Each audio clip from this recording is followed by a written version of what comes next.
Longer வழங்கும் Harmonia senior residential villa ஸ்ரீபெரும்புதூரில் 68 லட்சம் முதல். தொடர்புக்கு 7200434445.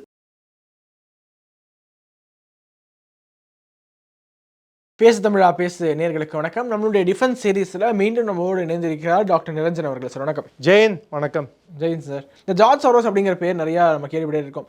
அதானியை குறித்து எதிர்கட்சிகள் எங்கே போனாலுமே அதானின்னு பேச ஆரம்பிச்சாங்க. இந்த ஒரு தொடர்பில் தான் பாஜக என்ன எக்ஸ்போஸ் பண்ணியிருந்தாங்கன்னா, George Soros, OCCRP and Congress பார்ட்டிக்கு இருக்கக்கூடிய லிங்க் அவங்க எஸ்டாப்ளிஷ் பண்ணாங்க. இந்த ஜார்ஜ் சாரோஸ்னுடைய ஒரு பக்க முகம் அப்படிங்கிறது பாஜகவில் எக்ஸ்போஸ் செய்யப்பட்டிருக்கு. இன்னும் ஜார்ஜ் சாரோஸ்க்கு பல்வேறு முகங்கள் இருக்குது, வெளியிலே தெரியாத பல முகங்கள் இருக்குன்னு சொல்கிறாங்க. அப்படி அறியாத ஒரு முகம் ஏதாவது நீங்கள் சொன்னால இருக்கும். அறியாத முகம், தெரிந்து கொள்ள வேண்டிய முகம். அப்படி எஸ்கோபார் இன்னொரு வடிவம், பப்லோ எஸ்கோபாரின் இன்னொரு வடிவம் ஜார்ஜ் சோரோஸ். போதைப் பொருட்களை எல்லா நாடுகளும் உபயோகத்துக்கு கொண்டு வர வேண்டும் என்று முயலும் ஒரு நபர் ஜார்ஜ் சோரோஸ். உதாரணங்கள் பல்வேறு இருக்கின்றன. உதாரணம் நம்பர் 1. ஓகே. பிலிப்பைன்ஸில் துர்த்தி அப்படின்னு சொல்கிறவர் பிலிப்பைன்ஸ் அதிபராக இருக்கும்போது 2018-19 ஆண்டுகளில் அவர் போதைப்பொருளுக்கு எதிராக மிகப்பெரிய அரசாங்கம் எதிர்வினையையும் அவங்களோட இராணுவத்தையும் பாதுகாப்பு படைகளும் யூஸ் பண்ணி போதைப்பொருளை தடுக்கிறதுக்கு நிறைய முயற்சிகள் எடுத்தார். அதில் பல பேர் கொல்லப்பட்டனர். போதைப்பொருள் கடத்தல் செய்த நபர்கள் பல பேர் தாக்குதலுக்கு ஆளாக்கப்பட்டனர். இதனால் பிலிப்பைன்ஸில் போதைப் பொருட்கள் கட்டுப்பாட்டில் கொண்டு வருவதற்கு பெருமுயற்சி எடுக்கப்பட்டது. இதை எதிர்த்தவர் ஜார்ஜ் சோரோஸ். 2018 அதே ஆண்டு ஸ்ரீலங்காவில் போதைப் பொருளை கொண்டு வந்தாலோ இல்லை அதை விற்பனை செய்தாலோ இல்லை அதை உபயோகப்படுத்தினாலோ மரண தண்டனை என்று ஸ்ரீலங்கா அரசாங்கம் அறிவித்தது. இதை வெளிப்படையாக எதிர்த்தவர் ஜார்ஜ் சோரோஸ். இன்று மணிப்பூரில் நடக்கக்கூடிய பிரச்சனை போதைப்பொருள் சம்பந்தப்பட்ட பிரச்சனை தான். அந்த பிரச்சனையில் அடிப்படை காரணம் என்ன என்று பார்த்தால், மணிப்பூரில் குக்கிகள் வசிக்கும் பகுதியில் கிட்டத்தட்ட 2021-22 காலகட்டத்தில் 27,000 ஏக்கர்கள் போதைப்பொருள், அதாவது நம்ம பாப்பி சீட்ஸ் என்னோம் பார்த்தீங்களா, அதோட விளைச்சல் இருந்தது 27,000 ஏக்கர்கள். அது அடுத்த ஆண்டு குறைந்து கிட்டத்தட்ட 16,000 சொச்சம் ஏக்கர்களுக்கு குறைக்கப்பட்டது. அதாவது 22-23. இப்போது அது வெறும் 11,000 ஏக்கர்களுக்கு குறைக்கப்பட்டுள்ளது. இன்னும் மேலும் குறையும் என்று எதிர்பார்க்கப்படுகிறது. அரசாங்கம் நடவடிக்கை எடுத்தது. இது மொத்த மணிப்பூரின் வருமானம் 30,000 கோடி என்றால் போதைப் பொருளில் வரும் வருமானம் 60,000 கோடி. இல்லீகல் ரெவென்யூ ஜெனரேட்டட், அதிலிருந்து வரக்கூடிய வருமானம் 60,000 கோடி. 35,000 கோடி மாநில பட்ஜெட் வருமானம், அதோட 2 மடங்கு போதைப்பொருள் வருமானம். இதற்கு குக்கிலேண்ட் என்ற ஒரு அமைப்பதற்கு ஜார்ஜ் சோரோஸ் அமைப்பு சப்போர்ட் செஞ்சிட்ருக்கு. NAMTA, North American Manipuri tribal association, யார் சப்போர்ட் பண்ணுறான்னு பார்த்தா ஜார்ஜ் சோரோஸ் அமைப்பு. குக்கி யூத் ஃபாரம் அப்படின்ற ஒரு இதுக்கு சப்போர்ட் பண்ணிட்டு இருக்கிறது ஜார்ஜ் சோரோஸ் ஃபவுண்டேஷன். நிறைய குக்கிகளுக்கு பணம் கொடுத்து அவர்களுக்கு ஸ்பான்சர்ஷிப் செய்வது ஜார்ஜ் சோரோஸோட ஓப்பன் சொசைட்டி. இது மாதிரி பல்வேறு நாடுகளில் போதைப் பொருட்களை லீகலைஸ் பண்ணுறதுக்கு ஜார்ஜ் சோரோஸ் பணம் கொடுத்து இருக்கிறார். நீங்கள் வேணும்னா எடுத்து பார்க்கலாம், நான் உங்களுக்கு டேட்டாவே கொடுக்குறேன். ஸோ ஜார்ஜ் சோரோஸ் இன்னொரு போதை கடத்தல் பொருள் ஆசாமி. ஜார்ஜ் சோரோஸ் மற்ற நாடுகளில் அவர் பணம் போட்டு ஒரு அரசாங்கத்தை சீர்குலைக்க, ஒரு நிலையெழுக்க செய்வதற்கு முயற்சி ஏன் மேற்கொள்கிறார்? நிலையான அரசாங்கம் என்பது போதைப் பொருளுக்கு எதிராகும். அந்த அரசாங்கம் சீர்குலைந்தால்தான் போதைப் பொருள் பரவலாக விநியோகிக்கப்படும். அடுத்த தலைமுறை கெட்டு சீரழியும். ஜார்ஜ் சோரோஸின் மிகப்பெரிய வருமானம் போதைப் பொருளிலிருந்து வருகிறது. ஸோ அவர் கூட டைப் வச்சுட்டு இருக்கிறவங்க எப்படி வச்சுட்டு இருக்காங்கன்னு சொல்லிட்டு இதுக்கு மேலே நான் சொல்ல வேண்டிய அவசியம் இல்லை. ஸோ இந்தியாவிலையும் இது போன்ற போதை கலாச்சாரத்தை ஊக்குவிக்க வேண்டும் என்று அவர் நிறையா நடவடிக்கை ஈடுபட்டு. ஆமாம், நான் மணிப்பூரே ஒரு உதாரணமாக தானே சொன்னேன். அவ்வளோ இதுக்கு 2014 ஆட்சி காலத்தில் ஒரு 125 அதுக்கு மேற்பட்ட டிஸ்ட்ரிக்ட்ஸ் வந்து நக்சல்ஸால் இன்ஃபெஸ்டான பகுதிகளாக, அதாவது நக்சல் பிரச்சனையால் அவதிப்படும் மாவட்டங்களாக அறிவிக்கப்பட்டுள்ளது. 10 மாநிலங்களில் 125 மாவட்டங்களில் இது பிரச்சனை நடந்து கொண்டிருந்தது. தற்போது எத்தனை மாவட்டங்களில் இருக்குது தெரியுமா நக்சலிசம்? பிலோ 50. 38. மெதுவாக குறைத்து கொண்டு வருகிறார். இதில் இன்னொரு பிரச்சனை என்ன தெரியுமா? நக்சலுக்கு முக்கியமான பணம் வர்றது எதுல இருந்து? போதைப் பொருள், நார்கோட்டிக் ட்ரேட். இந்த நார்கோட்டிக் ட்ரேட்ல இருந்து அவங்க வர பணம் கொஞ்சம் பணம் இல்லை. இப்போ ரீசெண்டாக பிடிச்ச ஹால் மாத்திரம் 8.8 மில்லியன் யூரோஸ் கணக்கிலான கெனபீஸ் பிடிச்சிருக்காங்க. பங்களாதேஷ்லேருந்து வர போரஸ் ரூட்ஸ், மியான்மர்லேருந்து வர போரஸ் ரூட்ஸால ஒவ்வொரு நாட்டிலையும் உள்நாட்டு கலவரத்தை உண்டாக்கி அதன் மூலமா போதைப் பொருள்களை ஃப்ரீயா உலகம் ஃபுல்லா ப்ரொலிஃபரேட் பண்றது சோரோஸ் அமைப்பின் ஒரு நோக்கமாக. இந்த new world order, one world one order, இப்பெல்லாம் அவருடைய நோக்கமாக இருக்கா? இன்னுமே வேர்ல்ட் வித்தவுட் அன் ஆர்டர் தான் அவரோட நோக்கமாக இருக்குது. ஸ்திரத்தன்மை வாய்ந்த அரசாங்கங்கள் எங்கேயும் இருக்கக்கூடாது என்பது ஜார்ஜ் சொரோஸின் எண்ணோட்டம். ஜார்ஜ் சொரோஸ் அவரோட சொந்த நாட்டில் ஹங்கேரியிலேயே அவரை பேன் பண்ணியிருக்காங்க. சார் ரீசெண்டாக ஒரு ட்வீட் ஒன்று பார்த்தேன் சார். அவங்க வந்து யாரெல்லாம் ஜார்ஜ் சொரோஸ்க்கு எதிராக பேசுகிறாங்களோ அவங்க யூதர்களுக்கு எதிராக பேசக்கூடிய ஆன்டிசெமிட்டிக் மைண்ட் செட் உடையவர்கள் அப்படின்ட்டு ஒருத்தர் போட்டு. அப்படியா? அப்படி பார்த்தா அப்போ நம்ம ஃபஸ்ட்டு பேன் பண்ண வேண்டியது நம்ம இந்திய பிரதமர் தான். ஆனால் அன்ஃபார்ச்சுனேட்லி பெஞ்சமின் நித்தியாகு, நான் கடைசியாக கேள்விப்பட்ட வரைக்கும் அவர் யூதர் தானே? ஆமாம். மாறிட்டாரா? இல்லை. ஓகே. இஸ்ரேல் ஸ்டேட் வந்து ஜூயிஷ் ஸ்டேட் தான். பிரதமர் மோடிக்கு ஹையஸ்ட் அவார்டு கொடுத்துருக்காங்க. இல்லை, எனக்கு டவுட் இருக்குது, கேட்டு தெரிஞ்சுக்கிறேன். அதான் சார், அந்த பதிவு பார்க்கும்போது எனக்கு சிரிப்பு தான் வந்துச்சு. ஏன்னா ஒருத்தர் அவர் வந்து ஹோலோகாஸ்ட் சர்வைவராம். அதனால எப்படி எஸ்எஸ் கூட ஒர்க் பண்ணி பல யூதர்களை கொன்ற ஒரு காட்டி கொடுத்த ஆள் வந்து, ஆமாம் சொல்லிப்பாங்க, இங்கே சில எதிர்கட்சி தலைவர்களோட தந்தையார்களும் ஜெர்மனிய படையில் சர்வ் பண்ணவங்க தான், எஸ்எஸ்ல சர்வ் பண்ணவங்க தான். ஆர்மி, அதாவது ஜெர்மன் ஆர்மி சவுத் வந்து இருக்குது பார்த்தீங்களா, அதாவது அந்த மொத்த ஈஸ்டர்ன் சைடு கான்சன்ட்ரேட் பண்ண ஆர்மி, சதர்ன் சைடு ரொமேனியா, இந்த பல்கேரியா, இந்த மாதிரி நாடுகளில் அங்கேருந்து யூதர்களை கொன்று குவித்த ஆர்மி யாருன்னு பார்த்தீங்கன்னா ஆர்மி குரூப் சவுத் அப்படின்வாங்க. அதில் இந்த வேஃபன் எஸ்எஸ், ஐன்ஸ்டாட்ஸ் குரூப்பென் அப்படின்வாங்க. அவங்களோட நோக்கமே லாஸ்ட் சொல்யூஷன், ஃபைனல் சொல்யூஷன். அந்த ஃபைனல் சொல்யூஷனை இம்ப்ளிமெண்ட் பண்ணுறது என்ன? யூதர்களை கேஸ் சாம்பரில் போட்டு அடைச்சி கொள்வது. இதை கச்சிதமாக பண்ண நபர்களில் ஜார்ஜ் சொரோஸ் ஒருத்தன். எப்படி sir? He was a zoo himself. Unfortunately இந்தியாவோட ஆளுங்கட்சி வந்து ஃபேசிச நாசிச கட்சி. ஆனால் ஃபேசிச நாசிச கொள்கையை பின்பற்றி உயிர் பிழைத்து அதை பின்பற்றி பல்வேறு யூதர்களை காட்டி கொடுத்து இன்று பல்வேறு நாடுகளில் கலகம் உண்டாக்கி போதைப் பொருள் விற்பனையில் போதைப் பொருளால் அந்த பணத்தில் இருந்து பெரிய செல்வந்தராக மாறியிருக்கும் ஜார்ஜ் சொரோஸ் ஒரு தேசியவாதி, ஒரு ஜனநாயகவாதி. வா, இதெல்லாம் வா பேச்சு. ஸோ இந்த நக்சலிசம் அப்படிங்கிறது இப்போ குறைஞ்சிருக்குன்னு சொன்னீங்க சார். ஸோ இந்த நக்சலிசமுக்கு ஒன் ஆஃப் த ப்ரீடிங் கிரவுண்டாக இருக்கிறது இந்த போதைப் பொருள்லேருந்து வரக்கூடிய இந்த பணம். ஸோ இந்த ஜார்ஜ் சொரோஸ் நக்சலிசத்தையும் இங்கே ஊக்குவிச்சுட்டு இருக்காரு. இதை தாண்டி பார்த்தோம்னா நிறைய செப்பரேட்டிஸ்ட் மூவ்மெண்ட்ஸ் இருக்குது இந்தியாவுக்குள்ளேயும் சரி, மற்ற நாடுகள், அதையும் ஊக்குவிக்கிறாரு ஜார்ஜ். ஆமாம், ஜார்ஜ் சொரோஸ் த்ரைவ்ஸ் அண்ட் அனார்கின்னு சொல்லிட்டு நான் சொல்லலை, ட்ரம்ப் சொல்லியிருக்காருங்க, யுஎஸ் சொல்லியிருக்கு. இப்போது யூஎஸ் சிட்டிசன்ஸ் பல பேரோட ட்வீட்ஸ் பார்க்க முடிஞ்சது. பாருங்கள், எத்தனை நாடுகளில் அமெரிக்காவுடைய பணம் வீணாக செலவிடப்பட்டு கொண்டிருக்கிறது. அதனால ட்ரம்பை தோற்கடிக்கணும்னு கூட ஜார்ஜ் சொரோஸ் வேலை செய்தார் அப்படின்னு கூட. ஆமாம், அன்கண்டிஷனலாக இவங்களுக்கு சப்போர்ட் பண்ண, கமலா ஹாரிஸ்க்கு சப்போர்ட் பண்ணார். அவருடைய ஓப்பன் சொசைட்டி ஃபவுண்டேஷன்லேருந்து இன்னும் பல ஃபவுண்டேஷன்லேருந்து அவங்களுக்கு நிதி இதெல்லாம் கொடுத்தாங்க. இப்படி செய்துமே அவங்களால வெற்றி பெற முடியவில்லை. என்ன காரணம்? மக்கள் ஆதரவு இல்லை என்றால் இந்தியாவில் ஏன் வெற்றி பெற முடியும்? அமெரிக்காவிலையும். அதனால தேசியவாதிகள் இருக்க வரைக்கும் இது மாதிரி தேச விரோத சக்திகளுக்கு இடம் கிடைக்காது. அது இந்தியா ஆகட்டும் அமெரிக்கா ஆகட்டும். மக்கள் விழித்து கொண்டார்கள்னு தான் நினைக்கிறோம். நம்ம இங்கே விழிச்சுக்கலையா? ரீசெண்டாக பாஜகனுடைய ப்ரெஸ் மீட்டை பார்த்துட்டு ஓசிசிஆர்பி ஜார்ஜ் சொரோஸ் ஃபண்டெல்லாம் ஓகே, அவங்களும் அதானி டார்கெட் பண்ணுறாங்க, நாங்களும் அதானி டார்கெட் பண்ணுறோம், அவங்க டார்கெட் பண்ணுறாங்க காரணத்துக்காக நாங்கள் ஒன்றும் டார்கெட் பண்ணல, அதை ஸ்கிரிப்டை படிக்க வேண்டிய அவசியம் இல்லை, எங்களுக்கே மூளை இருக்குது, நாங்கள் பண்ணுறோம். நீங்கள் சில காலங்களுக்கு முன்னாடி என்ன ஒரு இன்டர்வியூவில் ஒரு கேள்வி கேட்டீங்க, ராகுல் காந்தி இது மாதிரி ஃபாரின் ட்ரிப்ஸ் எல்லாம் போகிறாரு, அதை பற்றி நீங்கள் என்ன நினைக்கிறீங்க? அவரே நான் எக்ஸ்போஸ் பண்ணிக்கிறாருன்னு நான் சொன்னேன். உங்களுக்கு ஞாபகம் இருக்கு? டொனால்டோ போய் பார்த்தாரு. முஷ்ஃபிகுல் ஃபசுல் அன்சாரி, ஐஎஸ்ஐ ஸ்பான்சர்ட், யூனிசால் தேர்ந்தெடுக்கப்பட்ட, இன்னைக்கு ஒரு அம்பாசிடர் என்ற அந்தஸ்து கொடுக்கப்பட்ட ஒரு பங்களாதேஷி ஜேர்னலிஸ்ட், டிப்ளமேட் முஷ்ஃபிகுல் ஃபசுல் அன்சாரி. அவரை உட்கார வச்சு பார்க்க இலான் ஓமர் பார்த்தாரு. ஸோ நான் என்ன சொன்னேன் அன்றைக்கே, they are exposing themselves pretty badly அப்படின்னு. இந்திய அரசாங்கம் தெரிந்தே தான் இது செய்தது. போங்க போய் பாருங்க ஆமாம், இன்ஃபர்மேஷன் இஸ் தேர் இந்த மீடியா. எல்லாரும் பார்க்குற அளவுக்கு நீங்களே கொடுத்துட்டீங்க இன்ஃபர்மேஷனை.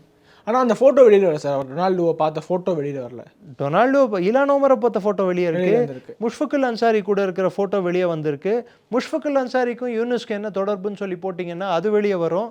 யூனிஸும் ராகுல் காந்தி ஒன்றா இருக்கிற ஃபோட்டோ, மாண்புமிகு எதிர்க்கட்சி தலைவரும் யூனிஸும் ஒன்றா இருக்கிற ஃபோட்டோ. இவரோட மாண்புமிகு எதிர்க்கட்சி தலைவர் எனக்கு தெரிஞ்சு அவர் வந்து ஆக்கப்பூர்வமாக செயல்படணும், மக்கள்கிட்ட அவரோட செல்வாக்கை வளர்த்துக்கணும்னு நான் எதிர்பார்க்குறேன். அதுக்கு அவர் முடிஞ்சால் அவர் பண்ண வேண்டிய கடமை என்னடான்னா, எப்படி அவர் வந்து save Rafah, pray for Rafah, all eyes on ராஃபான்னு சொல்கிறாரோ, all eyes on ISKCON, all eyes on Chinmayadas Prabhu, all eyes on Bangladesh, all eyes on Chittagong இப்படி சொன்னாருன்னா மேபி. இன்னொரு குற்றச்சாட்டு, முக்கியமான குற்றச்சாட்டு சார். அதாவது பாஜக அவங்க ஏதோ எதிர்க்கட்சி மாதிரி செயல்படுறாங்க. ஜார்ஜ் சோரோஸ் இவ்வளோ பண்ணுறாரு அவ்வளோ பண்ணுறாரு அப்படின்னா நீங்கள் என்ன அரசாங்கமாக என்ன பண்ணுறீங்க? அது ஏதாவது ஜார்ஜ் சோரோஸ் தடுத்து நிறுத்துறதுக்கு உங்கள்கிட்ட தானே அந்த சூட்சம் உங்கள்கிட்ட தான் இருக்குது, அரசாங்கம் உங்கள்கிட்ட தான் இருக்குது. அதுக்காக தானே 15,000க்கும் மேற்பட்ட FCRA லைசன்ஸை கேன்சல் பண்ணியிருக்கோம். 2024 இன்றைய எதிர்க்கட்சியானது ஃபண்ட்ஸை வர வைக்கிறதுக்கு NGO ரூட்டை தானே யூஸ் பண்ணுவோம்னு சொல்லிட்டு அவங்க, நான் சொல்ல நியூஸ் பேப்பரில் வந்திருக்கிற ஆர்டிக்கல் சொல்லுது, we will use NGOs to collect funds அப்படின்னு சொல்லியிருக்காங்க. NGOஸை பேன் பண்ணியிருக்காங்க. அவங்களோட சொந்த குடும்ப ஃபவுண்டேஷனை வந்து இன்றைக்கி FCRA லைசன்ஸ் ஏன் கேன்சல் ஆகிருக்கு? ஜார்ஜ் சோரோஸ் ஃபவுண்டேஷனோட காசு வந்ததாலையும் சைனாவோட காசு வந்ததாலையும் தானே கேன்சல் ஆகிருக்கு. ஸோ பதில் சொல்ல வேண்டிய இடத்துல யார் இருக்கா? என்ன சொல்கிறாங்கன்னா, நாங்கள் சைனீஸ் எம்பசிலேருந்து காசு வாங்கினாலும், ஓப்பன் சொசைட்டி ஃபவுண்டேஷன்லேருந்து காசு வாங்கினாலும் நீங்கள் பேன் பண்ணக்கூடாது. நம்பிட்டேன், அப்படி ஒத்துக்கிறேன். எனக்கு வந்தால் ரத்தம், உங்களுக்கு வந்தால் தக்காளி சட்னி. இது எங்களுடைய சுதந்திரம், நாங்கள் யார்கிட்ட காசு வாங்குவோம் அப்படிங்கிற என்ன கொடுமை தெரியுமா? இதில் காலிஸ்தான் மூமெண்ட்டை சப்போர்ட் பண்ணக்கூடிய ஜார்ஜ் சோரோஸை இன்றைய எதிர்க்கட்சி யார், எந்த பிரதமர், அந்த கட்சியை சேர்ந்த ஒரு பிரதமர், இன்றைய எதிர்க்கட்சி தலைவரின் பாட்டியார் இந்த நாட்டுக்காக உயிர் நீத்தாரோ அந்த காலிஸ்தான் அமைப்புக்கு ஜார்ஜ் சோரோஸ் ஃபவுண்டேஷன் காசு கொடுத்துட்டு இருக்கா, அந்த ஃபவுண்டேஷனை டிஃபெண்ட் பண்ணுறாங்க. இதுக்கு மேலே எனக்கு என்ன சொல்கிறதுன்னு எனக்கு புரியலை. அரசியல் பேச எனக்கு விருப்பம் இல்லை, உண்மையாக சொல்கிறேன். அரசியலுக்குள்ளே நுழையிறதுக்கும் அதை பற்றி பேசுகிறதுக்கும். பட் தேசிய ஒருமைப்பாடு, தேசிய பாதுகாப்புன்னு வரும்போது எல்லோரும் அணி சேர்ந்து ஒரு அணியாக நிற்கணுன்றது எல்லாரோட எதிர்பார்ப்பாக இருக்கும். இங்கே இருக்கக்கூடிய எதிர்க்கட்சிகளில் நேரடியாக நம்ம ஜார்ஜ் சோரோஸோட தொடர்பு படுத்துறது சரியாக இருக்காது. எந்த இண்டிவிஜுவல்னு சொல்லுங்கள், யாராவது இண்டிவிஜுவல்ஸ் வந்து நாங்கள் டேரெக்டாக போய் ஜார்ஜ் சோரோஸோட நாங்கள் பண்ணிட்டு இருக்கோமா அப்படின்னு கேட்குறாங்க. சசி தரூர் வந்து ஓப்பனாகவே ஜார்ஜ் சோரோஸ் மை ஃப்ரெண்டுன்னு சொல்லியிருக்காரு, ட்வீட் போட்டிருந்தாரு. இப்போ இண்டிவிஜுவல் பேரை நான் சொல்லிட்டேன்னா, அவர் மாண்புமிகு திருவனந்தபுரம் MP. அவர் இன்ஃபேக்ட் அவர் ஒரு காலத்தில் ஃப்ரெண்டு, ஒரு காலத்தில் UN ஜெனரல் செக்ரட்டரி போஸ்ட்டுக்கு கண்டெஸ்ட் பண்ணார். காங்கிரஸ் ஆட்சி காலத்தில் ரொம்ப ஒன் ஆஃப் த பவர்ஃபுல் MPஸாக இருந்தவர். காங்கிரஸ் பார்ட்டி இது வரைக்கும் அவர் மீது எந்த நடவடிக்கையும் எடுத்ததாக எனக்கு தெரியல. உங்களுக்கு ஏதாவது தெரியுமா? இல்லை MP இருக்காரு சார். மாண்புமிகு எதிர்க்கட்சி தலைவர் இந்திய இறையாண்மைக்கு எதிராக செயல்படும் இலான் ஓமரையும் முஷ்ஃபகுல் அன்சாரியையும் இது போன்ற நபர்களையும் ஏன் சந்தித்தார்? அவர்களை சந்திக்க வேண்டிய தேவை என்ன? சரி, அதை விட்டுருங்க. நேற்று இதுக்கு முன்னாடி மணிப்பூரை பற்றி ஒரு டிபேட் பண்ணும்போது நான் அதுலேயே சொல்லியிருப்பேன், ஃபாரம் ஃபார் டெமோக்ராட்டிக் லீடர்ஸ் அப்படின்னு சொல்கிற ஏஷியா பசிபிக் என்ற அமைப்பு வந்து ஏற்படுத்தப்பட்ட 94. அதில் வந்து கோஸ்டரிக்கன் லீடர் இருப்பாங்க, ப்ளஸ் சவுத் கொரியாவோட முன்னாள் பிரசிடென்ட் இருப்பாங்க. இன்றைய எதிர்க்கட்சி தலைவரின் நெருங்கிய உறவினரும் முன்னாள் எதிர்க்கட்சி தலைவரும் இந்தியா நேஷனல் அட்வைசரி கவுன்சில் அப்படின்ட்டு மன்மோகன் சிங் ஆட்சி காலத்தில் இருந்த ஒரு அமைப்பின் தலைவரும் forum for democratic leaders Asia Pacific என்ற அமைப்பில் வைஸ் பிரசிடென்ட்டாக இருந்தாங்க. இந்த அமைப்போட கொள்கை கோட்பாடு காஷ்மீரின் விடுதலை. ஸோ மல்லிகார்ஜுன கார்கே இதுக்கு ஆன்சர் பண்ணிக்கார் பார்லிமெண்ட்டில். இந்த ஹவுஸில் அவங்க இல்லை, அவங்கள பற்றி பேசாதீங்க அப்படின்ட்டு. அவங்க பேரை நான் அவங்க பேரை எடுக்கலையே நான். இல்லை, அதாவது பார்லிமெண்ட்ல அவர் இல்லை, அவங்க இல்லை, அதனால அவங்களும் பேரை எடுக்கலையே, அவங்கள பற்றி பேசக்கூடாதான். அவங்களும் பேர் எடுக்கலையே. Let them come clear. அவங்க ஃபோட்டோ தெரியாமல் மிஸ்யூஸ் ஆச்சா, இல்லை அவங்களுக்கு தெரியாமல் இந்த காஷ்மீர் என்ற அமைப்பு, காஷ்மீர் சுதந்திரம் என்ற அமைப்புக்கு ஜார்ஜ் சோரோஸ் அமைப்பு துணை போச்சா? அப்போ அப்படியே துணை போயிருந்தால் இன்று வரை அந்த அமைப்பில் எப்படி அவர்கள் கண்டினியூ பண்ணுறாங்க? இது இந்திய இறையாண்மைக்கு எதிரான செயல் அல்லவா? இந்திய ஒருமைப்பாட்டை பங்கம் விளைவிக்கும் செயல் அல்லவா? சரி, அவங்க இருந்த நேஷனல் அட்வைசரி கவுன்சில்லையே விநாயக் சென்னு சொல்லிட்டு ஒரு நக்சல் சிம்பத்தைசரை எப்படி மெம்பர் ஆக்குனாங்க? ஹர்ஷ் மந்தர்னு சொல்லிட்டு ஜார்ஜ் சோரோஸோட ஓப்பன் சொசைட்டி கூட லிங்க் வச்சுட்டு இருக்கிற ஒரு நபரை எப்படி மெம்பர் ஆக்கியிருக்காங்க? ஏன் ஜார்ஜ் சோரோஸ் கூட லிங்க் இருக்கிறவங்க மட்டும்தான் இதுல எல்லாம் அதான் சார், இப்போ இந்த ஹர்ஷ் மந்தரா இருக்கட்டும், இவங்க எல்லாரையுமே அரசாங்கம் எடுத்தா கைது செய்து உள்ள வைக்கலாம் இல்லையா, ஏன் வைக்கலான்னு கேட்குறாங்க. வைப்பாங்க சார். ஹர்ஷ்மந்தர் மேலே ஆல்ரெடி கேஸ் இருக்குது சார். டெல்லி வயலன்ஸ்க்காகவும் ஷாஹின் பாக் இன்சிடென்ட்டுக்காகவும் கேசஸ் இருக்குது. என்னோட கேள்வி இல்லை, நான் வந்து என்னோட அரசாங்கத்தை நான் நம்புகிறேன். ஆனால் இந்த மோடி அரசாங்கத்தை சரி நீங்கள் வைக்கலாம் இல்லை, மோடி அரசாங்கம் பண்ணலாம் இல்லைன்னு சொல்கிறாங்க. சரி, நீங்கள் ஏன் இன்னும் வந்து எந்த விஷயத்தையும் நீங்கள் வாய் திறந்து சொல்ல? எப்படி மெம்பர் ஆனீங்க? இப்போ காலிஸ்தானை வந்து பிரிவினைவாதத்தை பேசுகிற ஜார்ஜ் சோரோஸ்க்கு எப்படி நீங்கள் சப்போர்ட் கொடுத்தீங்க? மோடி அரசாங்கம் தப்பு பண்ணுது, நான் ஒத்துக்கிறேன். Why don't you come clean? ஒன்று அரசியல் சார் நடவடிக்கைகள், இன்னொன்று சட்டம் சார்ந்த நடவடிக்கை. அரசாங்கம் சட்டம் சார்ந்த நடவடிக்கைகள் எடுக்குதோ எடுக்கலையோ, தார்மீக அடிப்படையில் உங்களோட நிலைப்பாடு என்ன, அதை நீங்கள் தெரியப்படுத்தணும் இல்லையா மக்களுக்கு? கிரண், நான் வந்து தப்பு செஞ்சுட்டேன் நீங்கள் கருதுறீங்க, ஒன்று நீங்கள் எனக்கு கம்ப்ளைண்ட் கொடுக்கலாம், ரெண்டாவது நான் தப்பு செஞ்சேனா இல்லையான்னு சொல்லிட்டு நான் தன்னிச்சையாக ஒரு விளக்கம் கொடுக்கணும். இல்லை, அந்த விளக்கத்தை ஏன் கொடுக்க மாட்டேங்கிறாங்க? நான் ஹவுஸில் இல்லை, நான் வீட்டில் இருக்கேன், நான் ஃபாரின் போயிடுவேன், நான் ஃப்ளைட் ஏறிடுவேன், என்ன இது மாதிரி பேச்செல்லாம் பேசுறது? இது எந்த விதத்தில் நியாயமாக இருக்கும்? சைனா அம்பாசிடர் நைட்டில் போய் பார்க்குறது, ஒரு பக்கம் கல்வானில் இந்திய சோல்ஜர்ஸ் வந்து இறந்து போயிட்டு இருந்தா சைனா அம்பாசிடர் கூட போய் டின்னர் சாப்பிட்றது. What is this attitude? What does it show? இந்த நாட்டுக்காக உயிர் நீர்த்த 2 பிரதமர்கள், ஒருத்தர் முன்னாள் பிரதமராக உயிர் நீர்த்தார், ஒருத்தங்க பிரதமராக இருக்கிற காலகட்டத்திலேயே உயிர் நீர்த்தாங்க. தீவிரவாத செயல்களுக்கு தான் உயிர் கொடுத்திருக்கிறார்கள். அப்படிப்பட்ட தீவிரவாத செயல்களுக்கு பின்புலமாக இருந்து அதை ஃபண்ட் பண்ணக்கூடிய ஜார்ஜ் சோரோஸோடு இவர்களுக்கு என்ன தொடர்பு? There is irrefutable facts. மறுக்க முடியாத உண்மைகள் குவிந்து கிடக்கின்றன எல்லார் கண் முன்னாடி. மோடி அரசாங்கம் அவங்க மேலே ஆக்ஷன் எடுக்குதோ இல்லையோ, இந்த நாட்டின் மக்களுக்கு நீங்கள் என்ன சொல்ல விரும்புகிறீர்கள் இந்த குற்றச்சாட்டுகளின் அடிப்படையில்? இந்த எலெக்ஷனுக்கு முன்னாடி ஜார்ஜ் சோரோஸ்னுடைய ப்ரெஸ் மீட்டிங் ஒன்று பார்த்துருப்பீங்க. அவர் ஒன்று படிப்பு $1 பில்லியன் வந்து மோடியை அகற்றதுக்கு நான் செலவழிக்க போகிறேன்னு சொல்லியிருப்பாரு. நான் இந்தியாவில் ஜனநாயகம் இல்லை, நான் வந்து ஜனநாயகத்தை மீட்க போகிறேன், மோடி அதானியும் ஒரே ஒன்றுக்குள்ள ஒன்று, அவங்க வந்து அவங்களால இந்தியாவை சீரழிஞ்சுக்கிட்டு இருக்கு அப்படின்னு. National endowment for democracy which was started post 1985 because Jimmy Carter administration இருக்கும்போது, இது ஏற்கனவே இதை பற்றி நான் பேசியிருப்பேன்.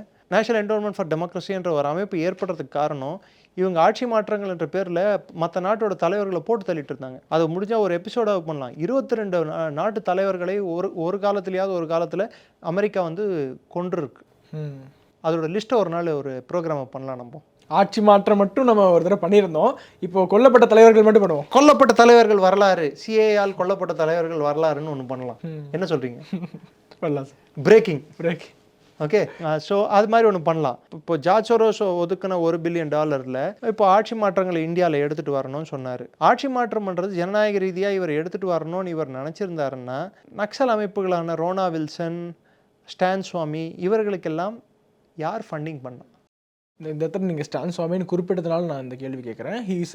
ஹீஸ் நாட் அவர் இன்று உயிரோடு இல்லை, தெரியும். அதுதான் இல்லை, அதுக்காக இல்லை, அவர் வந்து ஒரு நக்சல்லாம் கிடையாது, அவர் வந்து ட்ரைபல் ஆக்டிவிஸ்ட்டை மோடி அரசாங்கம். விநாயக் சென் கூட அப்படி தான் சொல்லிக்கிட்டாரு. ஒரு ட்ரைபல் ஆக்டிவிஸ்ட் விநாயக் சென் கூட அப்படி தான் சொல்லிக்கிட்டாரு. யாழ்கார் பரிஷத் மொத்தமே வந்து ட்ரைபல்ஸ்க்காக போராடக்கூடிய ஒரு அமைப்புன்னு தான் அவங்கள சித்தரிக்கிச்சுக்கிட்டாங்க. சாய்பாபா, ஜிஎன் சாய்பாபா அப்படி தான் சொல்லிக்கிட்டாரு. எல்லா நக்சலும் ஆக்டிவிஸ்ட் தான். அது எப்படி யூபிஏ ஆட்சி காலத்தில் நக்சல் தலைவர்களோடு பேச்சுவார்த்தை எப்படி நடந்தது? நக்சலிசம் இந்தியாவில் தலை தூக்கியது எப்படி யூபிஏ ஆட்சி காலத்தில்? அதே இந்த ஆட்சி காலத்தில் கடந்த 10 வருடமாக எப்படி நக்சலிசம் வந்து ஷ்ரிங்க் ஆகிட்டே போயிட்டு இருக்கு? யார் காரணம்? நேஷனல் அட்வைசரி கவுன்சிலில் இருந்த மெம்பர்களா, இல்லை இந்திய பாதுகாப்பு படைக்கு இப்போ வந்து எக்ஸ்ட்ரா பவர்ஸ் ஏதாவது கொடுத்துருக்காங்களா? என்ன காரணம்? யார் வந்து நக்சல் இன்ஃபெஸ்டட் ஏரியாஸில் ரோட்ஸ் ஃபெசிலிட்டிஸ் கொடுக்காம யார் நிறுத்தி வச்சிருந்தா? நக்சல்ஸ் தான்.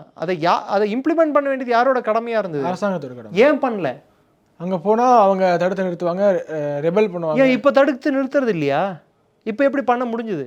இந்தியாவை பால்கனைஸ் பண்ணுறதும் இந்தியாவை துண்டாடுறதும் தான் ஜார்ஜ் சோரோஸோட ஒரு எண்ணோட்டமாக இருந்தது. எந்த நாட்டிலையுமே ஒரு ஸ்திரத்தன்மை இருக்கக்கூடிய ஆட்சியாளர்கள் இருக்கக்கூடாதுன்றது ஜார்ஜ் சோரோஸோட கருத்து. அந்த கருத்துக்கு அடிபணிஞ்சு அதுக்கு இணைந்து செயல்படும் எதிர்கட்சிகளை நான் என்னவென்று சொல்வது? கான்ஸ்டியூஷன் கையில் வச்சு ஓத்து எடுத்துக்கிட்டா பத்தாது, அந்த கான்ஸ்டியூஷனுக்கு தகுந்த போல நடந்துக்கிட்டா எல்லாருக்கும் நல்லதுன்னு நினைப்பேன் நான். சார், மோடி அவர்களை பலமுறை அசாசினேஷனுக்கு ட்ரை பண்ணியிருக்காங்க. இதற்கு பின்னாடி பல்வேறு கைகள் இருக்குது அப்படின்னு சொல்கிறாங்க. அப்படி ஒரு கை இந்த ஏதாவது ஒரு வகையில் ஜார்ஜ் சோரோஸ் கனெக்டாக இருக்கிறதுக்கு வாய்ப்பு இருக்கா? தாராளமாக இருக்கலாம். It is subject to probe. As of now solid proof இல்லை. நக்சல் அமைப்புகள் ட்ரை செஞ்சிருக்கு, பல அமைப்புகள் ட்ரை செஞ்சிருக்கு. பட் இது வரைக்கும் லிங்க் எஸ்டாப்ளிஷ் பண்ண முடியல நம்மளால. ரோனா வில்சன் இது மாதிரி சில பேர் வந்து யாழ்கார் பரிஷத்தை வந்து கைது பண்ணியிருக்காங்க. பட் ஜார்ஜ் சோரோஸ் டைரக்டாக லிங்க் பண்ணக்கூடிய ப்ரூஃப் இல்லைல்ல. நீங்கள் கேட்டு ஒரு விஷயம் நான் சொல்ல விரும்புகிறேன். நேஷனல் என்டோன்மெண்ட் ஃபார் டெமோக்ரஸி அப்படின்னு ஒன்று அதை வந்து ஸ்டார்ட் பண்ணோம், நம்ம விட்டுட்டோம். 1975 ஜெமி கார்ட்டர் காலம் முடிந்த பிற்பாடு இது மாதிரி வெளிநாட்டு தலைவர்களை கொல்வது வந்து நல்லா இருக்காது, தப்பான ஒரு செயல் அப்படின்னு சொல்லிட்டு யுஎஸ் செனேட் அதை வந்து கேள்வி எழுப்பினாங்க. அதுக்கப்புறம் இல்லை நாங்கள் வந்து இனிமேல் அரசியல் தலைவர்களை கொல்ல மாட்டோம், நாங்கள் வந்து ஒவ்வொரு நாட்டிலையும் ஜனநாயகத்தை காப்பாற்றுறதுக்கான கடமையை நாங்கள் செய்வோம் அப்படின்னு ஒரு உளவு ஸ்தாபனம் சொல்லி அந்த உளவு ஸ்தாபனம் ஒரு அமைப்பை ஏற்படுத்துது. அது பேர் நேஷனல் என்டோன்மெண்ட் ஃபார் டெமோக்ரஸி. எல்லா நாட்டிலையும் டெமோக்ரஸி நிலையிறது இவங்களோட வேலையா சார்? அதுதான் அவங்க வேலை. அதாவது டெமோக்ரஸின்றது அவங்களுக்கு எது பிடிக்குதோ அது டெமோக்ரஸி. இப்போ எப்படி அல்-கொய்தாவோட ஜொலானி வந்து இவங்களுக்கு வந்து அமெரிக்காவால் டெசிக்னேட் செய்யப்பட்டு யுஎன்ஆல் டெசிக்னேட் செய்யப்பட்ட டெரரிஸ்ட் வந்து இன்னைக்கு சிரியாவோட தலைவராக இருக்கான். அமெரிக்காவே அப்போ டெமோக்ரஸி ஹஸ் பீன் ரெஸ்டோர்டுங்கறாங்க. அந்த ஜொலானியோட தலைக்கு $10 மில்லியன் அமெரிக்காவே அனௌன்ஸ் பண்ணியிருக்கு. டெமோக்ரஸி இஸ் ரெஸ்டோர்டுன்னு CNN போடுது. அதனால ட்ரம்ப் வந்து லோக்கல் லாங்குவேஜில் சொல்லணும்னா கழுவி ஊற்றிருக்காருன்னு சொல்லுவாங்க. அது மாதிரி லோக்கல் லாங்குவேஜில் நான் சொல்ல முடியாட்டியும் ட்ரம்ப் ஓப்பனாகவே CNN, New York Times, Washington Post இது எல்லாத்தையும் குப்பை அப்படின்னு சொல்லியிருக்காரு. ஏன்னா ட்ரம்ப்பை வீழ்த்தணும் 2020 ரொம்ப கடுமையாக வேலை செஞ்சதில் இவங்க வேலை பண்ணட்டும். அதுக்கண்டு அமெரிக்காவால் தேடப்படும், அமெரிக்காவால் அறிவிக்கப்பட்ட குற்றவாளியை யாராவது இன்னொரு நாட்டோட ஜனநாயக தலைவன் சொல்லுவானா? அந்த நாட்டோட மீடியாவே அது பண்ணுதுன்னா அந்த மீடியா விலை போன மீடியாவை தான் நம்ம பார்க்கணும். இப்போ ஜார்ஜ் சோரோஸ் வந்து ட்ரம்ப்பை வீழ்த்துவதற்காகவும் அவங்க வேலை செஞ்சுக்கிட்டு தானே சார்? ஆமாம். இப்போ இனிமேலும் அந்த வேலை கண்டினியூ. அந்த வேலை செஞ்சதுக்காக தான் என்னவோ இப்போ பார்த்தீங்கன்னா அவங்க தேர்ந்தெடுக்கிற தலைவர் யார் தேர்ந்தெடுத்திருக்காங்க? FBI தலைவரா ஒரு Indian Kash Patel, director of இன்டெலிஜென்ஸா ஒரு Indian Tulsi Gabbard, attorney deputy அட்டர்னியா வந்து ஹர்மீத் சிங்கோ இன்னும் அந்த அட்டர்னி பேர், அவங்கள தேர்ந்தெடுக்காங்க. அவங்களும் of Indian origin. Vice president of யூஎஸோட வைஃப் யார்? உஷா வேன்ஸ் நினைக்கிறேன். உஷா வேன்ஸ். நிறைய பேர் இந்தியன்ஸை தேர்ந்தெடுத்துட்டு இருக்காங்க.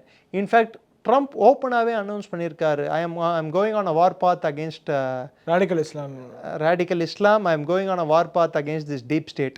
இந்த டீப் ஸ்டேட்டை ஒழிக்காமல் நான் விடமாட்டேன்னு ட்ரம்ப் சொல்லியிருக்காரு. நான் 50 ஜெனரலோட ரெசிக்னேஷன் நான் வெயிட் பண்ணிட்டு இருக்கேன் அப்படின்னு சொல்லியிருக்காரு. ஏன்னா அவங்களால டீப் ஸ்டேட்டுடைய கைப்பாவினாலையா? செயல்முறைக்கு வருமா வராதான்றது அப்பாற்பட்ட கேள்வி. அமெரிக்கா கடந்த 4 ஆண்டுகளில் இது மாதிரி டீப் ஸ்டேட்டோட கைப்பாவியா மாறிவிட்டது என்று நிறைய அமெரிக்கர்களும் கருதுறாங்க. ட்ரம்ப் அங்கே தலையெடுத்ததுக்கு பிறகாக டீப் ஸ்டேட்டினுடைய இந்தியாவில் இருக்கக்கூடிய தலையீடு இருக்கு இல்லையா, டீப் ஸ்டேட் இந்தியா தலையிடுறாங்க, அது குறையும் எதிர்பார்க்கலாமா கொஞ்சமாவது? ஏன்னா ஃபண்ட்ஸ் தடுத்து நிறுத்தப்படும், இனிமே அவங்க அரசாங்கம் அவங்களுக்கு சார் ஒன்று அடிப்படையாக சொல்லிக்கிறேன், அமெரிக்கா அவர்களோட நாட்டின் நலன் எதுவோ அதை அதை காப்பாற்றுவதற்காக சில வேலைகள் அவர்கள் செய்வார்கள்.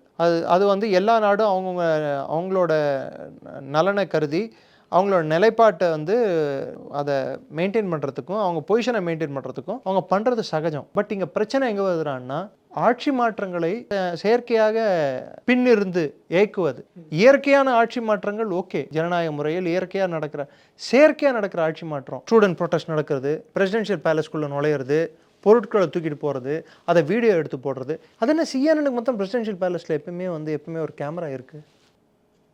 எப்படி சார்? ஏன்னா முன்னாடியே அவங்க தெரிஞ்சிருக்கும் ஆட்சி மாற்றம் போய்.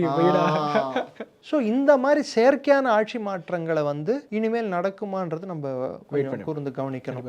தேவையற்ற சண்டைகள் நிறுத்துவதற்கான முயற்சிகள் எடுக்கப்படும், எதிர்பார்க்கலாம். கொஞ்சமாவது எனக்கு தெரிஞ்சு இப்போது இந்த சிரியா பிரச்சனையே வந்து டான்பாஸ் என்ற பகுதி வந்து ரஷ்யா ரீட்டைன் பண்ணிக்கிறதுக்கான வாய்ப்புகள் அதிகம். அதனால தான் சிரியாவில் இருக்கக்கூடிய டார்டஸ் போர்ட்டில் இருந்து ரஷ்யா வந்து தன் கப்பல்களை பின்வாங்கியுள்ளது. ஸோ இது ஏதோ ஒரு விதத்தில் சண்டை நிறுத்தம் ஏற்படுறதுக்கான வாய்ப்புகள் உள்ளன சிரியா, அதாவது யுக்ரைன் ரஷ்யா அந்த இதில். ஸோ ட்ரம்ப் வருவதுக்கு முன்னாடி லெட் 1000 ஃப்ளவர்ஸ் ப்ளூம் அப்படின்ற மாதிரி லெட் 1000 ரெவல்யூஷன்ஸ் ப்ளூம்னு மாவோ சொன்னார். இவனுக்கு லெட் 1000 டெமோக்ரஸிஸ் பி டெஸ்ட்ராய்டுன்னு சொல்லிட்டு பிடன் அரசாங்கம் சொல்லுது. அந்த பிடன் அரசாங்கம் யாரோட கைப்பாவைன்னா சொரோஸ் போன்ற சில குறிப்பிட்ட நபர்களின் கைப்பாவையாக செயல்பட்டு கொண்டிருக்கிறது. சரி, அதானி தப்பு, நான் ஒத்துக்கிறேன். அதானி அது என்ன, அதானி ரிப்போர்ட் எப்பயுமே வந்து பார்லிமெண்ட் செஷன் ஸ்டார்ட் ஆகும்போது தான் வருமா? சரி, அதானி தப்பு, அம்பானி தப்பு, டாடா தப்பு, ஜார்ஜ் சோரோஸ் மட்டும் சரி சார், ஜார்ஜ் சோரோஸ் சரி சரி, ஏன்னா அவங்க ரொம்ப ஏழைப்பாட ஒண்ணுமே இல்லாத கஷ்டப்படுற. George Soros is a very poor, pathetic man. That's why he is investing $1 billion. $1 billion வந்து மோடியை கவுக்கிறதுக்கு நான் இன்வெஸ்ட் பண்றேன்னு சொல்ற ஜார்ஜ் சோரோஸ் வந்து ரொம்ப பூர். அவரோட அமைப்புல சொல்லக்கூடிய நபரின் தாயார் வந்து எப்படி லீடர் ஆனாங்கன்றதுக்கு அதுக்கு பதில் இல்லை. You can fight a narrative war. சரி, அதானி மேல தப்பு இருந்தா இத்தனை கேஸ் போட்டிருக்கேன், ஒரு கேஸ் அது ப்ரூவ் ஆச்சா? பிடிவாரண்ட்டும் கேன்சல் ஆயிடுச்சு. ஒரு கேஸ் பிடிவாரண்ட் கொடுத்ததே ஒரு சஸ்பீஷியஸ், ஒரு ஸ்பூரியஸ் இதுதான். கரப்ஷன் நடந்திருக்கலாம் என்ற எண்ணத்தில் இஸ் இண்டிக்டட். நடக்க போகிற கரப்ஷனுக்கு எல்லாம் கேஸ் போட முடியாது. அதாவது நீங்கள் டிராஃபிக் சிக்னலை நாளைக்கு மீறிடுவீங்க அப்படின்னு சொல்லிட்டு உங்கள் மேலே போலீஸ் சார்ஜ் போட முடியாது, ஃபைன் போட முடியாது. மீறினாதான் ஃபைனு. அப்படியே இண்டிக்ட் பண்ணப்படுறதுக்கான எந்தெந்த ஸ்டேட்ஸில் பிரைப்ஸ் போயிருக்குன்னு சொல்கிறாங்க? தமிழ்நாடு, ஆந்திர பிரதேஷ், சத்தீஸ்கர், ஒடிஷா. அவங்க சொல்ல காலகட்டத்தில் யார் ஆட்சியில் இருந்தார்கள் இந்த மாநிலங்கள் எல்லாம்? எதிர்கட்சிகள். மேபி பெனிஃபிட் ஆஃப் டவுட் கொடுக்கலாம். சத்தீஸ்கரில் வந்து காங்கிரஸ் ஆட்சி போய் பிஜேபி ஆட்சி வந்து விட்டது. ஒரிசாவிலும் காங்கிரஸ் ஆட்சி போய் பிஜேபி ஆட்சி. அவங்க சொன்ன காலகட்டத்தில் இல்லை. இங்கே தெலுங்கானாவில், ஆந்திராவில் ஜெகன்மோகன் ரெட்டி ஆட்சி காலம் தானே இதெல்லாம். ஸோ இவங்க என்ன சொல்ல வராங்க? யாரை குறி வைக்கிறார்கள்? You are shooting in your own food. உன் காலில் சுட்டா பரவாயில்ல, AK-47 வச்சு சுட்டுட்டு உட்காந்துருக்கீங்க. அதனால தான் இன்னைக்கு உங்கள் கூட இருக்க தோழமை கட்சிகளே பயப்படுது உங்களை பார்த்து. You are in a rampaging suicide mission, not only to destroy this country but also to destroy the democracy. So George சோரோஸோட அமைப்போட நீங்கள் சொல்கிறீங்க Modi has to come clean with Adani, Modi has to come clean with. சரி, okay, Modi has to come clean with Adani. At least Adani is an Indian. If he has corruption charges, he will face charges in India. What about Soros? Indian courts. What about Mr. Soros and your links? You have sworn allegiance to this constitution. இந்த அரசியல் சாசன சட்டத்துக்கு நான் விசுவாசியாக இருப்பேன் என்று சொல்லி இருக்கிறீர்கள். அதுக்கு விசுவாசமாக இருக்கிறீங்களா? 94 இருந்து உங்கள் விசுவாசம் டவுட்ஃபுல்லாக இருக்கே இந்த FDLAP வந்தப்புறம். என்ன பதில் சொல்ல போகிறாங்க? ரொம்ப விரிவாக ஜார்ஜ் சோரோஸினுடைய மறுபக்கத்து குறித்து விரிவாக பேசியிருக்கோம். அடுத்த எபிசோட் நீங்கள் சொன்ன மாதிரி அமெரிக்காவால் கொலை செய்யப்பட்ட 22 தலைவர்கள் அப்படிங்கிறத பேசுவோம் சார். நேரில் வந்து நேரம் கொடுத்து பேசியமைக்கு மிக்க நன்றி.